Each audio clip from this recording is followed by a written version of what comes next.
Excellencies, distinguished representatives, and ladies and gentlemen, welcome back. We are sorry for our technical difficulties, sorry for the inconvenience. We will now start with the presentation of the Defensoría del Pueblo de la Nación from Argentina, which will be presented from the Subsecretary General, Ms. Ángela Fernández Castro Amaral. Ms. Fernández Castro Amaral, you have 10 minutes. You may now take the floor. Thank you very much. Just a moment, I'm sharing the presentation with you. Okay. Dear Secretary, UPR Assembly, Your Excellency representing the National Delegation, colleagues of the NHRIs and INGOs, the Defensoría del Pueblo de la Nación has the pleasure to be here today to pursue the common goal of protecting, promoting, achieving, and emphasizing the essential role of human rights. We, as the National Human Rights Institution of the Argentinian people, call for an increasingly efficient and effective participation in the procedures of building a better society by engaging with change, but above all, by accepting the recommendations that will be here addressed. I'm Ángela Fernández de Castro Amaral, Subsecretary General of the Defensoría del Pueblo de la Nación. My colleague Sara del Carmen Navarro Galvan and I prepare a presentation with the purpose of analyzing the Argentinian measures that have been taken in place, but also to foster procedures that can be taken into account when dealing with issues, being the reason why I would like to start this presentation by calling upon four crucial matters. I would like to start by saying that the four crucial matters that we decided to take was access to sexual and reproductive health,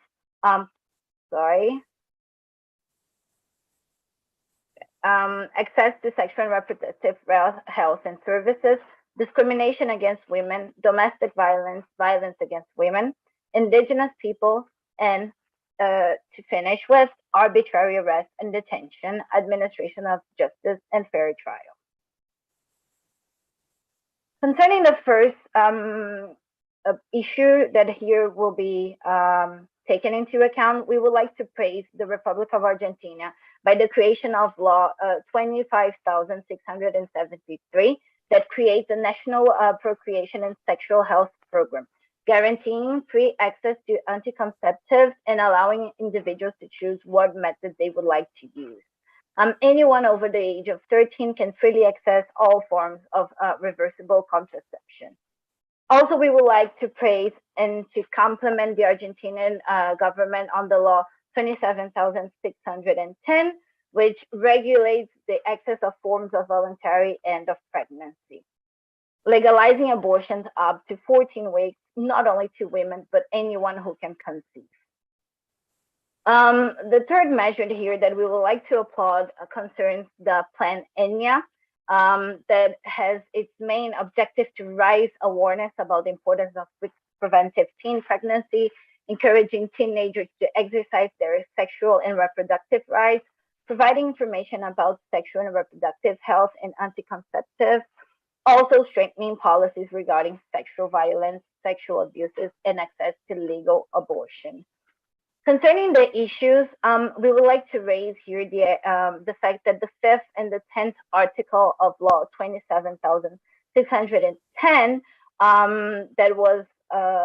that has its main aim to abortion and also to guarantee the access to abortion. It's not being implemented, especially concerning the COVID-19 pandemic. Also, we would like to stress that women have had their anticonceptive treatment stopped during the same period of time. And we also would like to raise the fact that teenage pregnancy rates are still worryingly high, which means that by every 4 hours, a girl under 15 gives birth in Argentina. As recommendations, the Defensoría del Pueblo de la Nación would like to recommend the state of Argentina to repeal the measures that are stopping women from accessing the anticonceptive treatments. Also, we would like to highlight the importance of implementing easily reachable and remote abortion services, mirroring the South African case, which complies with Article 5 of the law 27,610. We would like also to basically raise the issue concerning the importance of ensuring that all schools do provide sexual education in their curriculum. By this, we also mean that there is the need to increase funding the schools, especially in underserved communities, and also include a clause in the law 26,150 that will make mandatory in Argentinian schools to provide comprehensive sexual education.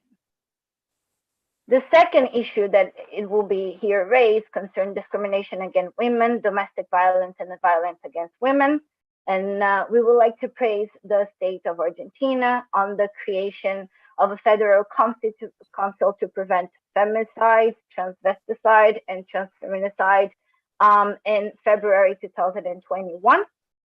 Also, the extension of what is categorized as violence against women, in also the introduction of law 27,499 of 2019 that requires that all workers on the government branches should have education on gender equality and gender-based violence.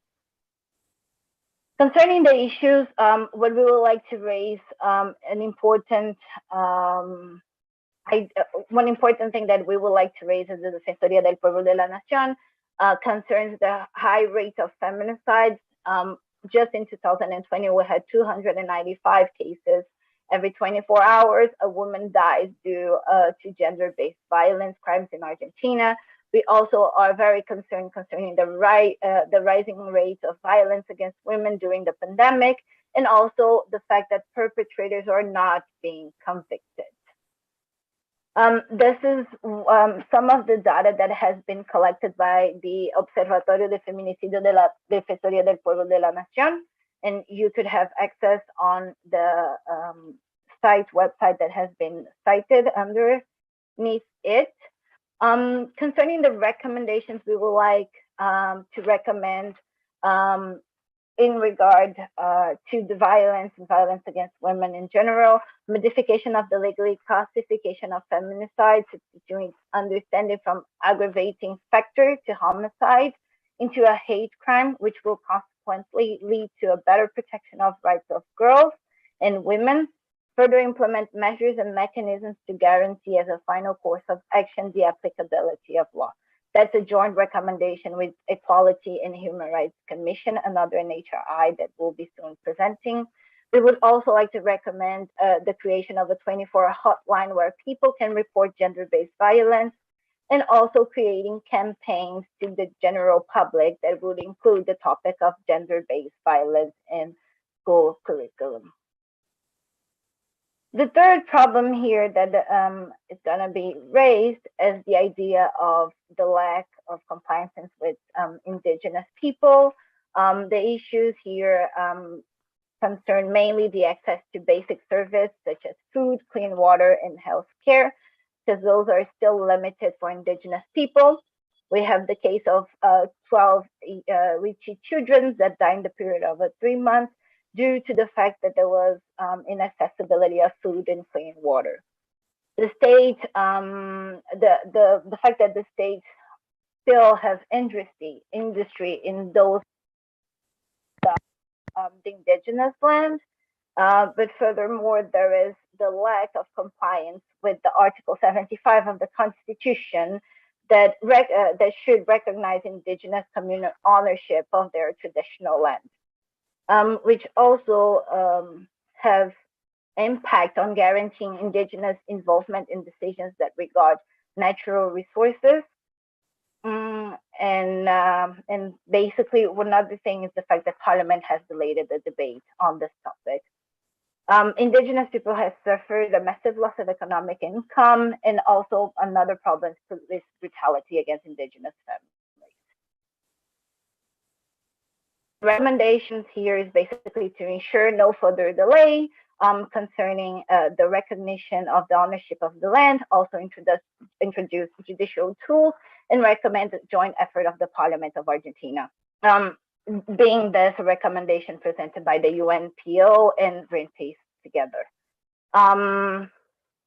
Just gonna go to the fourth problem, which is basically the arbitrary arrest. We have seen that there is the existence of a national committee on prevention of torture and trials of harm of torture, and the dictatorship has been analyzed back again. And the issues that we see is that Argentina do not comply with the Convention Against Torture, other cruel, inhumane, degrading treatments and punishments. The standards are also not enforced. Because of the Istanbul Protocol has not been adopted. As recommendations, we would like to ensure the full compliance with the Convention Against Torture. We adopt the full implement on the international standards of the Istanbul Protocol, and ensure the judicial system in Argentina to everyone. Sorry, representative of the Defensoría del Pueblo de la Nación. We'll have to cut you off at this point due to time constraints. We will now continue with the National Human Rights Commission of India, presented by the Director General of the Investigation Division, Ms. Derry Ronan. You have the floor for 10 minutes. Hello, can you hear me? Okay. Yeah, okay.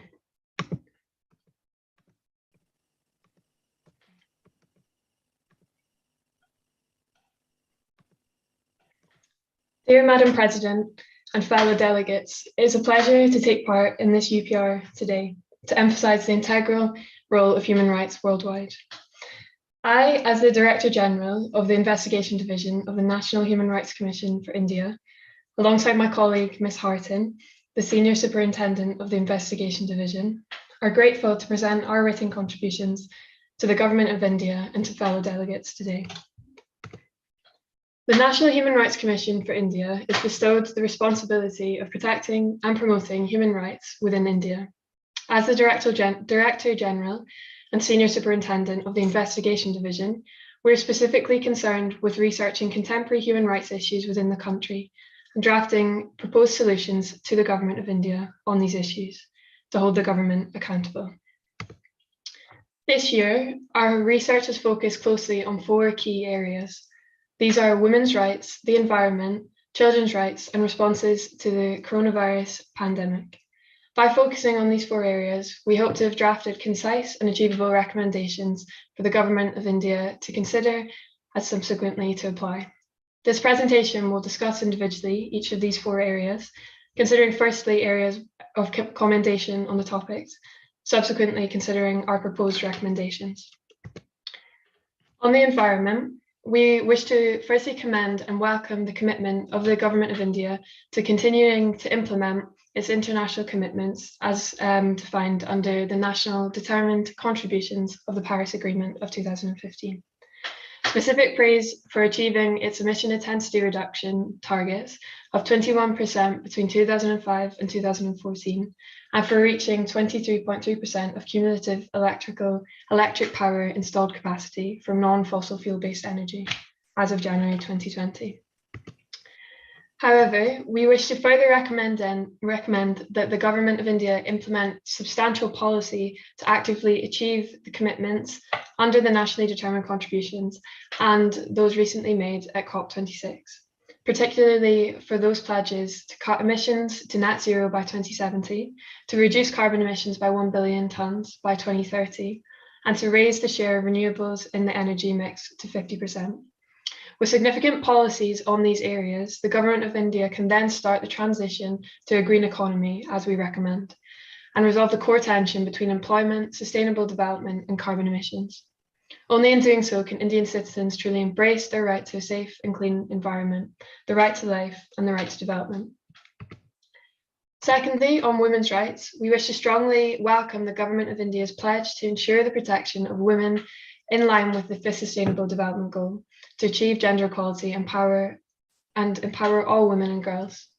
We wish to commend specifically the creation of 330 anti-human trafficking units and the signing of a bilateral agreement with Bangladesh to prevent illegal trafficking, which most predominantly affects young women and girls, 40% of which currently 40% of all trafficking cases in India are of young girls. In 2019, these anti-human trafficking units saved 2,837 victims from human trafficking. However, we wish to further recommend that the government of India broaden its understanding in line with this from economic empowerment and gender mainstreaming programs towards a focus on further on gender-based violence and away from a liberal conception of women's rights. Specifically, we wish to focus on domestic abuse legislation and the rights of female sex workers within the country.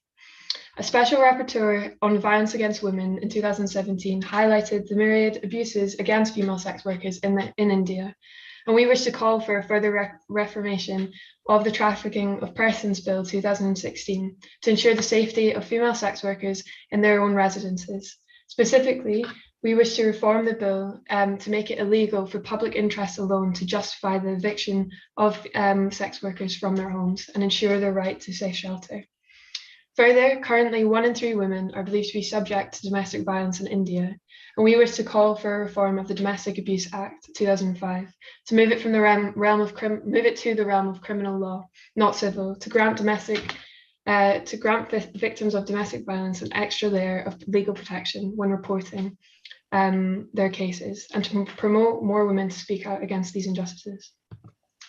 As for children's rights, we wish to commend the Government of India's active contribution to significant conferences, including the National Consultation to mark the World Day Against Child Labour in 2019, and in the Regional Conference on Child Marriage in 2018. Further, we wish to commend the introduction of a national education policy in 2020, aiming to maximise the potential of the nation and its resources by revising the educational systems. However, to further strengthen the right to education for children, we propose the following recommendations.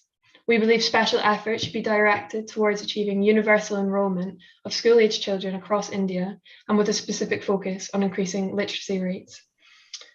In this realm, we wish to develop a national plan to address the current literacy gap between boys and girls, of which there is currently a 19.1% difference between boys and girls aged 15 across the country. Further, we wish to mandate for the training of school staff and teachers in non-discrimination to ensure all children, regardless of their religion, ethnicity, or Indigenous status, have equal access and treatment throughout the education process. Finally, we wish to reform the education system to ensure universal access to education, considering the COVID-19 pandemic and the necessity for social distancing, which has made education, the right to education, more difficult for some children to access. Finally, on the responses to the pandemic, we would like to comment on the limited discussion of the pandemic and the government response in light of the national report. However, we would also like to commend the Indian government's use of virtual healthcare and telemedicine in rural areas across India to increase education about the virus, and specifically to comment on its successful use in the Karnal district, in which cases have dramatically dropped after an increase in education about the virus. Further, we wish to recommend that the Government of India focuses further on the vaccination programme, increasing the current vaccination rate from 42.2% of the population, and to do so in a way which grants equal access to those in rural and urban areas, ensuring that health inequalities are not exacerbated by the pandemic or by the vaccination programme. Finally, we wish to suggest further focus on mental health as a significant and independent factor affected by the COVID-19 pandemic, both in young people and in adults. We wish to mandate for additional helplines, funding for counselling and for mental health first aid schemes, both in workplaces and throughout the education system, to be put in place in light of the pandemic. Dear Madam President and fellow delegates, we are assured that our recommendations will be duly considered and applied by the Government of India, and thank you for your time today. Should you need to contact us further, our contact details are as displayed on screen. Thank you. Thank you very much, Ms. Ronan. Next, we will continue with the Conseil National des Droits de l'Homme, which is the National Human Rights Institution of Morocco. It is presented by its General Secretariat, Ms. Elif Baker. Ms. Baker, you have 10 minutes. You may take the floor.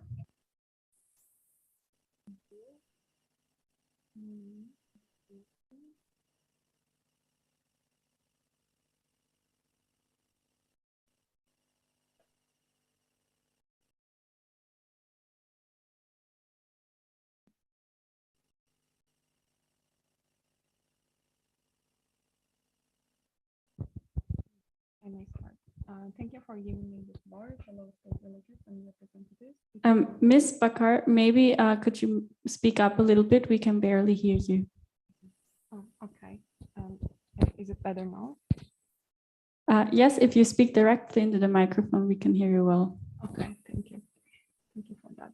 Fellow state delegates and representatives, it's a privilege for us to raise our concerns as a representative of National Human Rights Council of Kingdom of Morocco. I, Elif Bakar, will be presenting our concerns that we summarize with my colleague, Julia Meko, Director of Policy and Advice to Government. The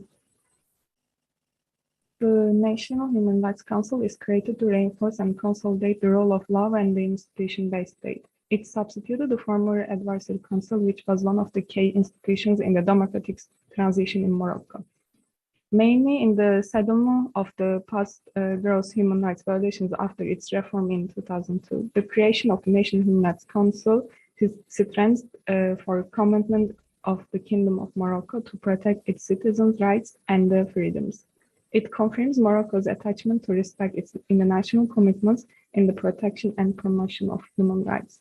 The scope and the spread of human rights organizations and activists expanded particularly after the movement of 20 February 2011, leading to the adoption of the new constitution that explicitly acknowledged the supremacy of international treaties and human rights laws and legislation.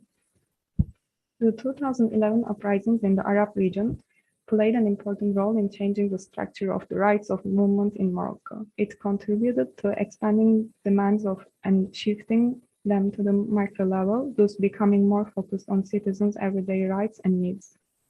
The most significant results of this transformation were a wider base of human rights defenders and a more public support for action in defense of basic rights in peaceful and more practical ways.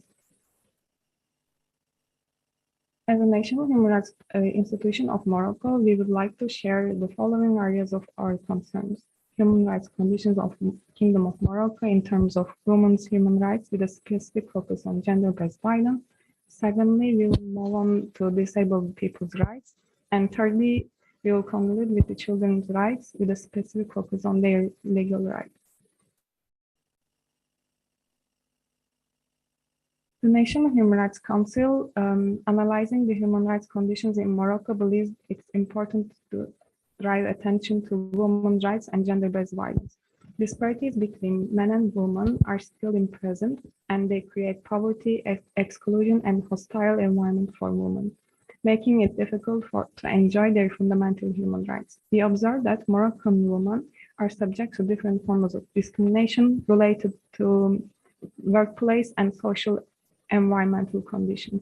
Analyzing women's lifestyle, we can underline that usually they are discriminated against toward the access to the work market. In addition to the social discrimination, we observe there's a wage discrimination between women and men, and this results as a psychological violence. Another point that we would like to highlight that violence against women is one of the biggest problems in Moroccan society, and the Council wants to reaffirm its position and of condemnation towards every aspect of this practice. A topic that occupies a central position and under which Morocco should be free is marital rape. First of all, Moroccan law does not recognize a crime as a marital rape, indicating that for the law it is not possible that a husband could rape his wife. Even if Moroccan authorities launched an anti-violence campaign, the numbers of victims are still high. 60% of women have been victims of some forms of violence due to the quasi impunity of aggressors. Some studies show that 90% of women that have been victims of violence are reluctant to report it to the local police and file a complaint against the perpetrators. Secondly, as I mentioned, we will drive attention to disabled people's rights. Herein, the biggest issue that we would like to highlight is discrimination towards people with disabilities and people who have special needs. The Council derives special attention to the accessibility issues. The basic principle is that once goods and services are open to the public, they should be accessible to all. Here, we want to strengthen the importance of removing obstacles and barriers and ensuring disabled persons access to services. People with disabilities need to have financial support and need to cover all the expenses in taking care of their special needs. In other words, the economic support will cover nurse care, medical devices, assistance, and the adoption of vehicles and house devices. Moreover, also family caregivers should be eligible to receive financial support because they also need the need. Thirdly, we will draw attention to the protecting and promoting children's rights. And Morocco is one of the signature countries of the CRC Charter Convention, which is one of the significant conventions in terms of children's rights and the most worldwide accepted convention. There are many shortcomings relating to the effective enforcement of legislation due to the lack of resources, capacity, and control, frequently leading to the child institutionalization. This situation is often unjustified and sometimes against the best interest of the child. Therefore, this behavior is against the first principle of the CRC. The lack of comprehensive policy for minors, the weak institutional capacity, and the unclear roles and responsibilities, as well as the inadequate coordination between the different departments, do not contribute to providing appropriate protection and care consistent with the laws and the rights of the children. To conclude our presentation, we brought into our attention these three aspects of women and children and disabled people. In these three concepts, people are treated as vulnerable by Kingdom of Morocco without taking care of it. Therefore, we are looking forward to meet with the fellow representatives during the lobbying session to share our further recommendations based on our concern. Thank you so much for your attention. Thank you, Ms. Bakar. Next, we will hear Ms. Amani Gerin. She's the Executive Director of the National Human Rights Institution of Pakistan. Ms. Gerin, you have 10 minutes. You may now take the floor.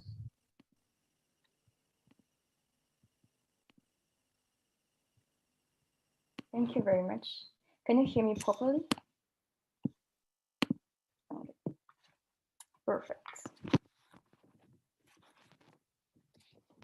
Honorable Chair, esteemed delegates, we would like to express our appreciation for being invited to speak at this forum to discuss implementation of recommendations addressed to Pakistan in the Universal Periodic Review process in 2021. National Commission of Human Rights in Pakistan has been established in May 2015 under the National Commission for Human Rights Act 2012. The Commission has an extensive mandate which includes powers to take suo motu notice of human rights violations, carry fact-finding missions, investigate complaints of human rights abuses. Last time in the UPR, we highlighted the dysfunctional mechanism of human rights implemented in Pakistan, the civil and political rights not respected, and the vulnerable groups still persecuted. Some recommendation came into the Pakistan's law. However, the efforts are not complete concerning the respect of human rights.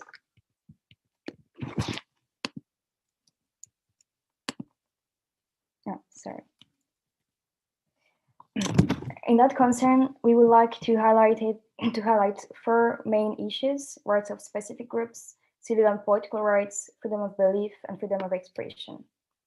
But women's rights, we cannot censure people who provide punishment in the case of forced marriage under the penal code. We must censure people and serve forced marriage from those who successfully incite punishment.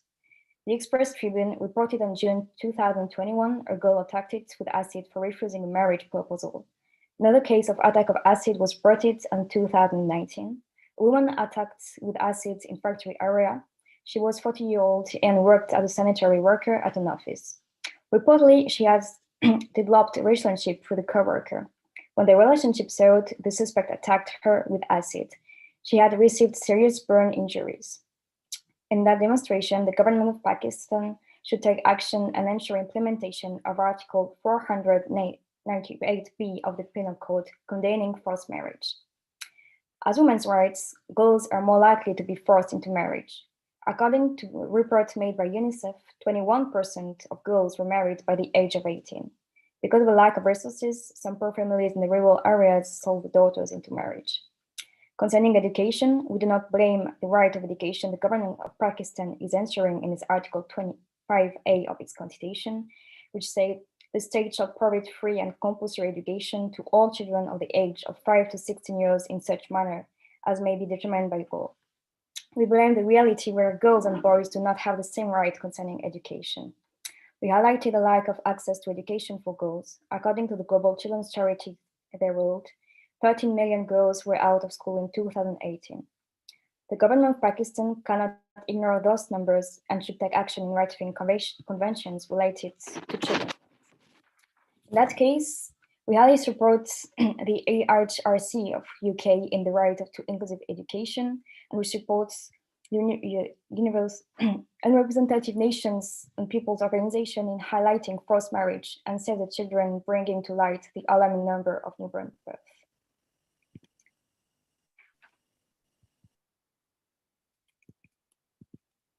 I'm sorry, that's my slides. About civil and political rights, I will talk more about torture.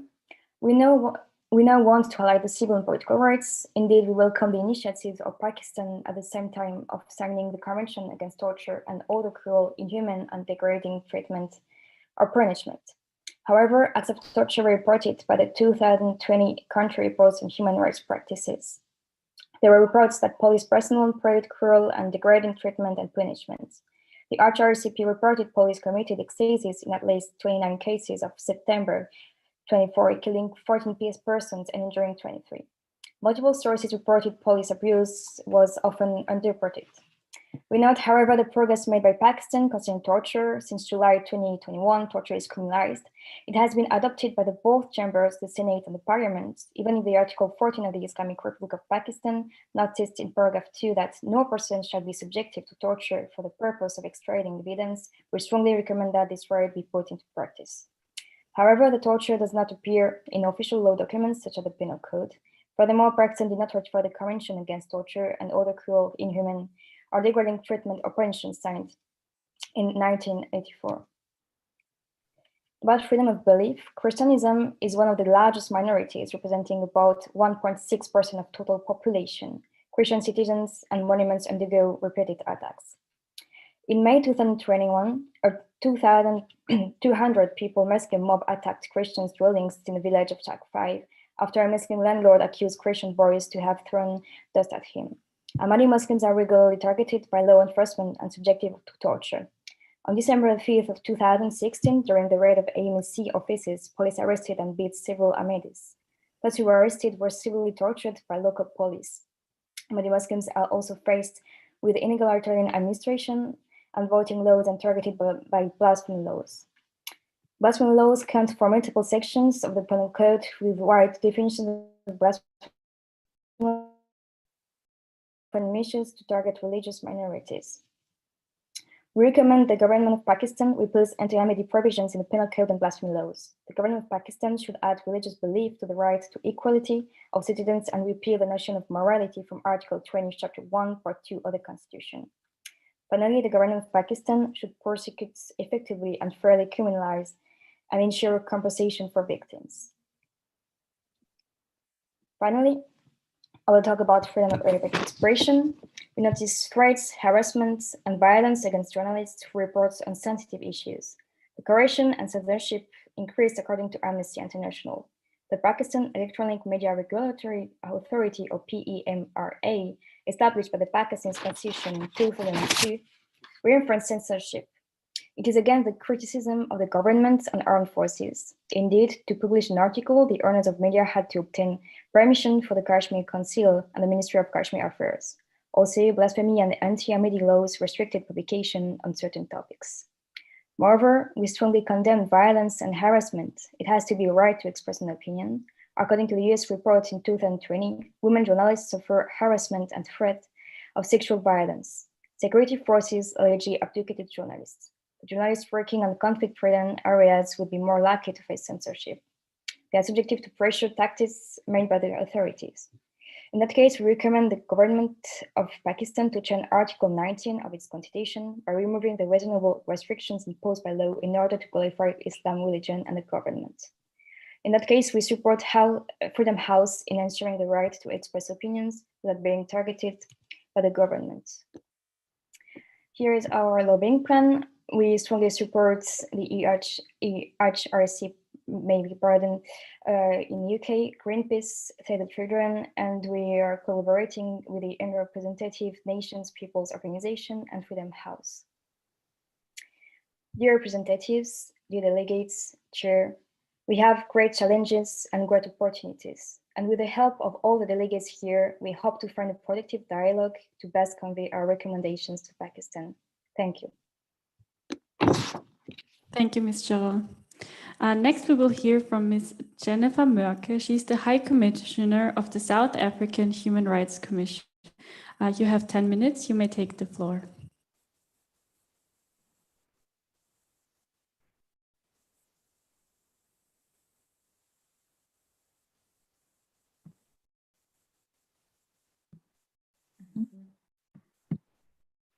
Ms. President, members of the Human Rights Council, Excellencies and delegates, I have the honor to speak on behalf of the South African Human Rights Commission, a national human rights institution with an A status accreditation under the Paris Principles. The Commission welcomes the opportunity today to make a statement on this important occasion and to contribute to the debate about the status of the human rights situation in South Africa. In this light, the Commission regards the Sustainable Development Goals as an important guideline. The Commission is pleased to inform the Council that the optional protocol to the Convention Against Torture and Other Cruel, Inhumane or Degrading Treatment or Punishment has been ratified by the government in June 2019. The optional protocol to the International Covenant on Economic, Social and Cultural Rights has still not been ratified. Additionally, the International Convention on the Rights of All Migrant Workers and their families, and the International Convention for the Protection of All Persons from Enforced Disappearance have not been signed until now. The South African Constitution is widely regarded as the most progressive constitution in the world. It is admired by the people. Already in the first article of the founding provisions of our Constitution, it is stated that the Republic of South Africa is one sovereign democratic state founded on the values of human dignity, the achievement of equality, and the advancement of human rights and freedoms. Nevertheless, South Africa remains the most unequal country worldwide, with a Gini coefficient of 0.634 and wealth inequality continuously increasing. The inequality in wealth is connected with a network of inequalities, including issues of race, gender, minority groups, sexual orientation, and more. Our Constitution itself is guaranteeing us equality. The SDG 10 is calling for the reduction in inequalities. So why do we find ourselves on this path of increasing inequality? The unrests of the 21st of July especially showed us how important and timely the protection and respect of human rights is. As the scale of the rights is due to South Africa's underlying economic challenges, including poverty and high unemployment. The Commission calls on the government to take ambitious actions to address these challenges. One central topic which has to be addressed to overcome inequality is gender-based violence, which still is a huge challenge in South Africa. The protection from immediate physical violence, as well as the areas of water and sanitation, basic education, transport and reproductive health care have to be improved to reach the goals of SDG 5, gender equality and women's empowerment. In addition, the Commission highlights the inhumane practice of ukudwala and calls on the government to take immediate action and legislate against this practice. Another special area of concern is hate speech, especially against the LGBTQI+ community. The Commission wants to emphasize at this point that further measures are needed to counteract hate speech and thus prevent hate crimes. We see freedom of expression as one of South Africa's highest goods, but advocate for better education and awareness-raising measures to clearly communicate that hate speech is a threat to liberal democracy and hence freedom itself, free expression itself. When it comes to economic inequality, the Commission prompts the government to not only focus on basic education for the poor, but also to recognize the importance of free higher education, to be able to overcome socioeconomic systemic structures. Free transport systems to school can further contribute in this regard. Additionally, during the COVID-19 pandemic, the pause of the national school feeding program affected 9 million learners countrywide, many of them depending on these meals to not go to bed hungry.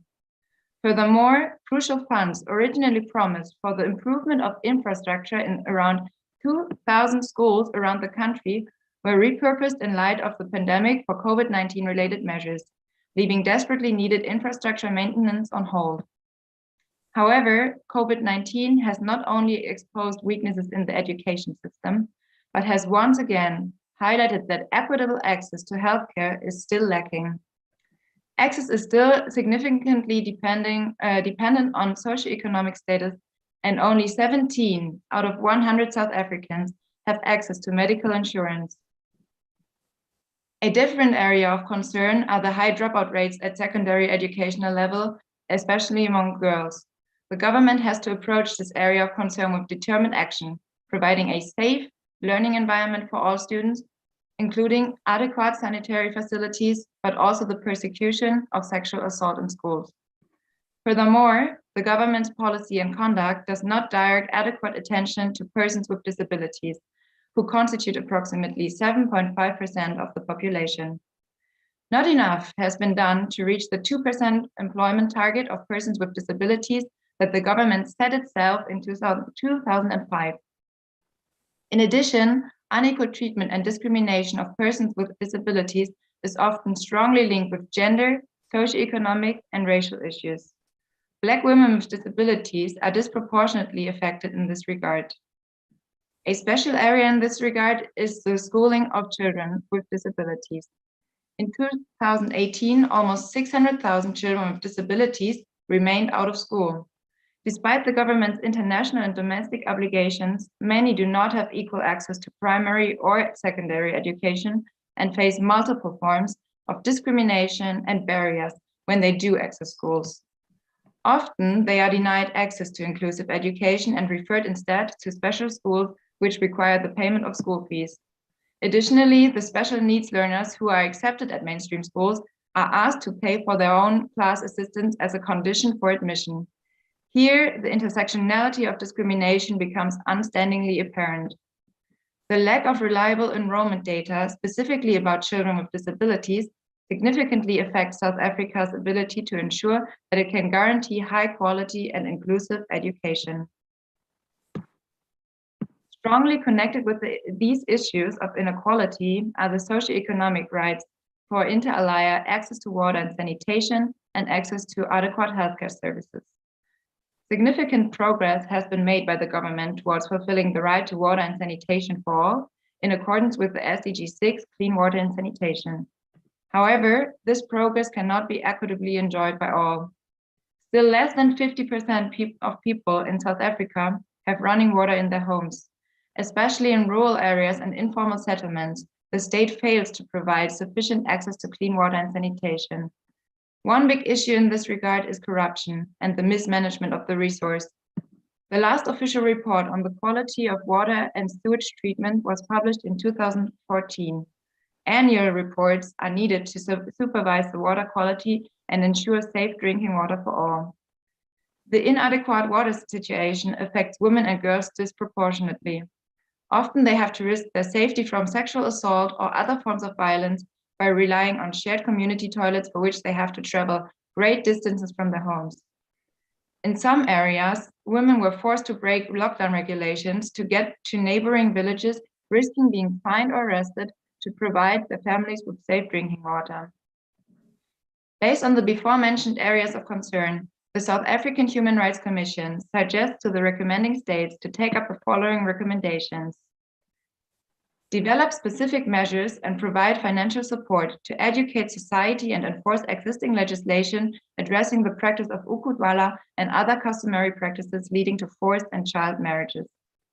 Develop comprehensive strategies and programs to combat gender-based violence, in particular the training of police, security forces, prosecutors, and judges, to be able to deal with these cases adequately. Conduct an investigation into the causes of gender-based violence, and as well as a representative study on the current incidences of domestic violence. intensify its efforts to reach the 2% employment target by allocating government funds towards inclusive education to provide children with disabilities with the necessary education to have equal opportunities on the job market later on.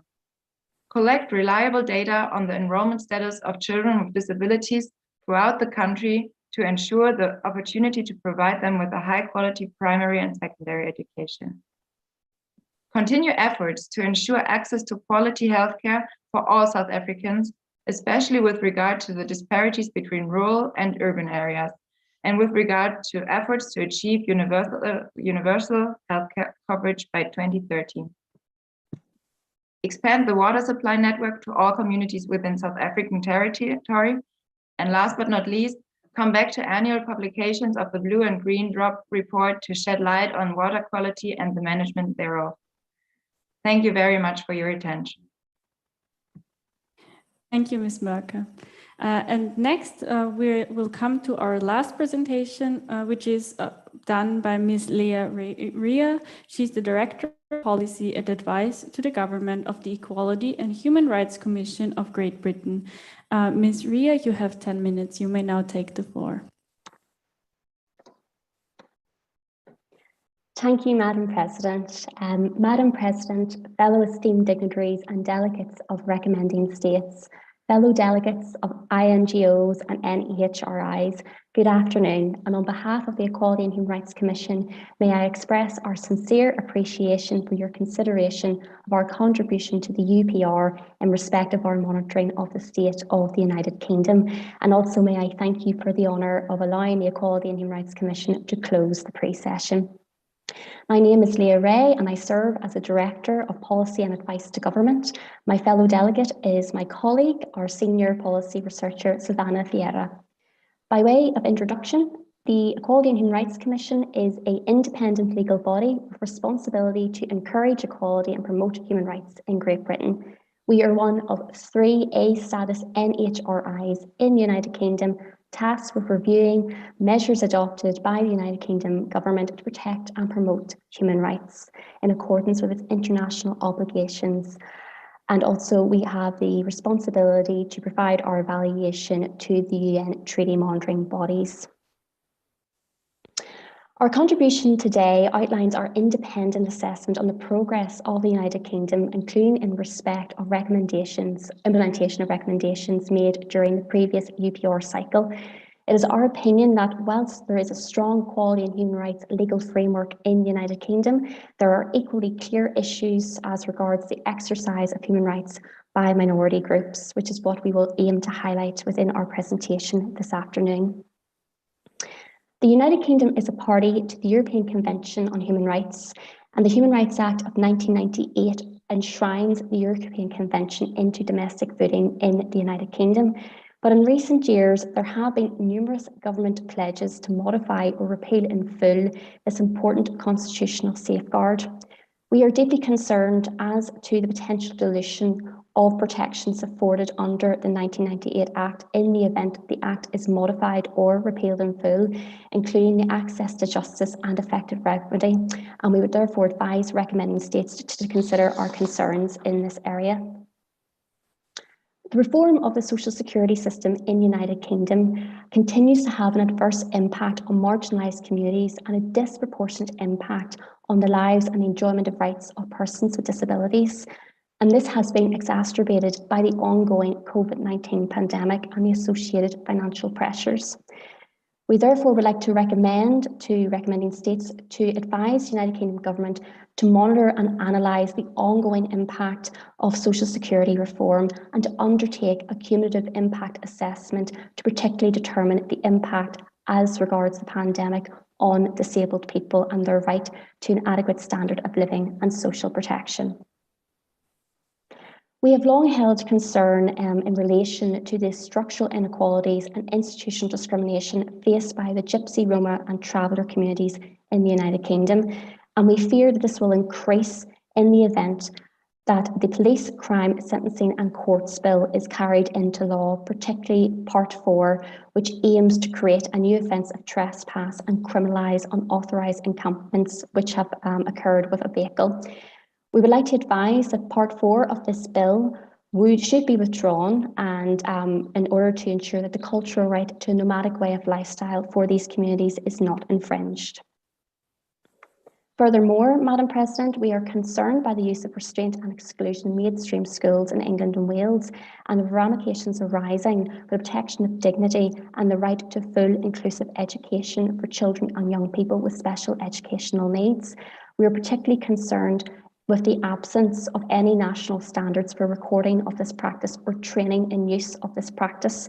And we therefore urge for the introduction of national minimum standards for recording of this practice, and equally national minimum training for this practice to be conducted safely. It is with deep regret, Madam President and delegates, that we note the United Kingdom government has not implemented recommendations provided in the previous UPR cycle with regards to repealing the defence of reasonable punishment in the context of corporal punishment of children. It is our opinion that the continuation of this defence undermines a child's dignity, and therefore we urge for it to be repealed in England so that equal protection from assault for children is finally upheld. We further regret, Madam President and delegates, the United Kingdom government has not implemented the recommendations received in the previous UPR cycle with regards to increasing the age of criminal responsibility in England and Wales from 10 years old. We would like to submit the current age contravenes international standards, and we urge for it to be increased to 12 years old to be in line with UNCRC committee recommendations.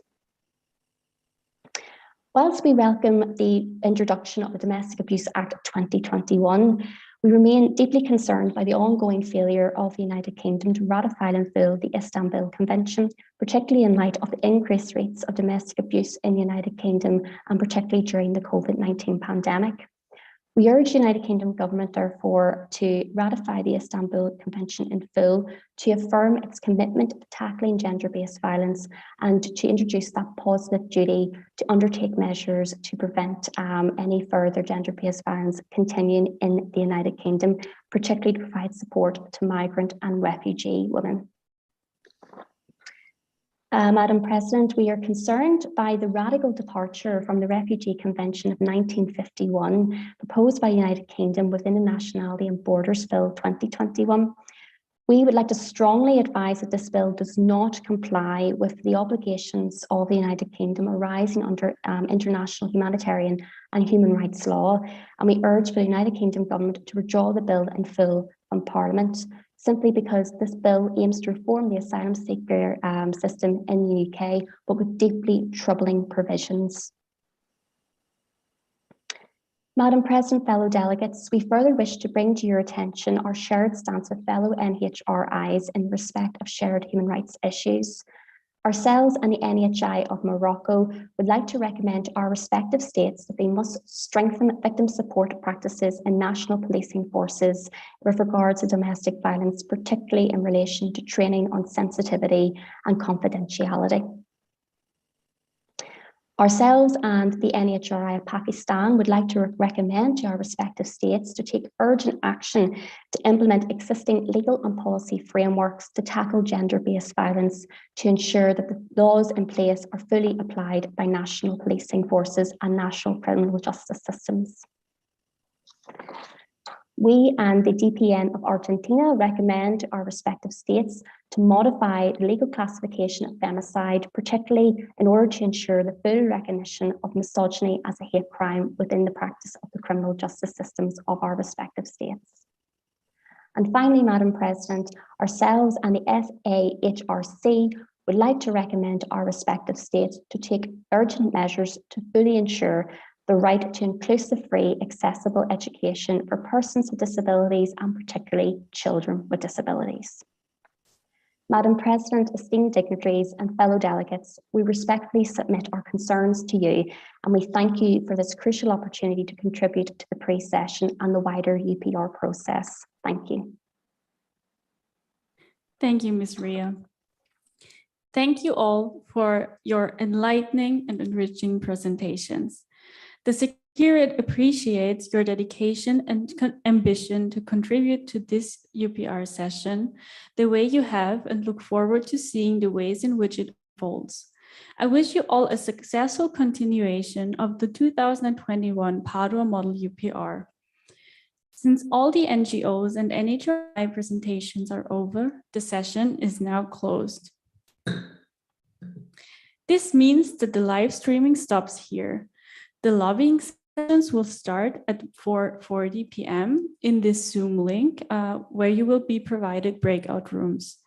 Since lobbying is usually done behind the scenes, it is not open to the public and will therefore not be live streamed.